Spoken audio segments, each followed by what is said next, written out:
यदि ना होता देश में मोदी का आगमन तो हिंदुस्तान से हिंदुओं की निशानी को खत्म कर देती कांग्रेस। आरक्षण की आग या इतिहास का राग, इन सब को खत्म कर नेहरू और उनके परिवार ने किया महापाप।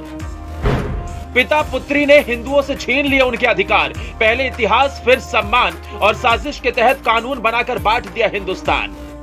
आर्टिकल 25, आर्टिकल 28 हिंदू कोड लागू कर हिंदुओं के साथ नेहरू ने किया वो घात जिससे अब तक होता जा रहा है हिंदुओं पर अत्याचार। जी हां, बिल्कुल सही सुना आपने। हिंदुस्तान अपने अतीत की वजह से हमेशा जाना जाता है। पहले मुगल आक्रांताओं से खुद को बचाया, फिर अंग्रेजों की कैद से खुद को छुड़ाया, और फिर दया के बहाने एक ऐसे दल के हाथों में आ गया जिसने यहाँ के हिंदुओं के उत्थान के बहाने उनका ही नुकसान कर दिया।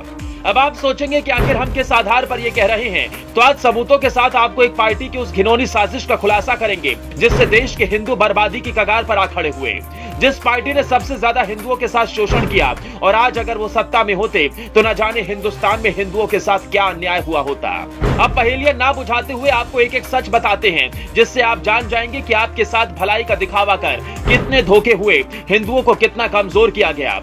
चलिए आपको सच से सामना करवाते हैं कि कैसे एक परिवार ने हिंदू समाज के लोगों के साथ चल चल कर उन्हें न सिर्फ अपमानित किया बल्कि उनसे उनके अधिकार तक छीन लिए। पहले पिता, फिर बेटी और बहू और पोते ने पूरे देश को बर्बाद करने में कोई कसर नहीं छोड़ी। एक ऐसी पार्टी जिसने हमेशा हिंदुओं के साथ अन्याय किया, उनका बुरा सोचा और उनके सामने हितैषी बन उनके पीठ में खंजर घोंपा।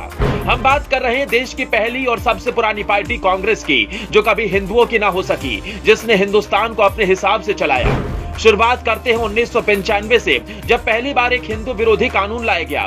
वो कानून था आर्टिकल 25, जिसको लेकर कांग्रेस ने धर्म परिवर्तन को मान्यता दे दी। इसके बाद क्या हुआ और क्या हो रहा है वो किसी से नहीं छिपा। हिंदू धर्म के लोगों का धर्म परिवर्तन करवाना अब एक बड़ा मुद्दा बन चुका है। इसके बाद फिर से जवाहरलाल नेहरू आर्टिकल 28 लेकर आए और इसमें हिंदुओं के धार्मिक शिक्षा पर रोक लगा दी। इतना ही नहीं, आर्टिकल 30 लाकर उन्होंने अल्पसंख्यकों को धार्मिक शिक्षा की मंजूरी दे दी।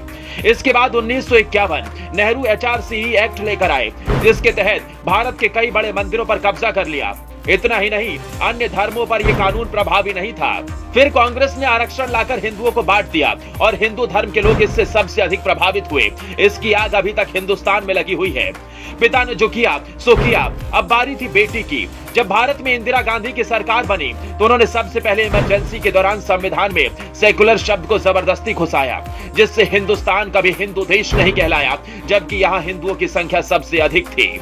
इतने में भी मन नहीं भरा तो 1991 में कांग्रेस ने पूजा स्थल कानून बनाया। इस कानून के तहत हिंदू मंदिरों को मुगल, सिख या किसी से भी छुड़ाने के लिए अपनी लड़ाई नहीं लड़ सकते, जिसके कारण हमने लाखों मंदिर और उनके इतिहास को खो दिया। इसके बाद कांग्रेस ने 1992 में माइनॉरिटी कमीशन एक्ट को लागू किया, जिसमें अल्पसंख्यकों को विशेष दर्जा दिया गया और हिंदुओं को बांट दिया, जिससे हर योजना का लाभ धर्म विशेष के लोग उठाते रहे हैं। इसके बाद कांग्रेस ने एक और महापाप 1995 में वक्फ बोर्ड कानून को लाकर किया।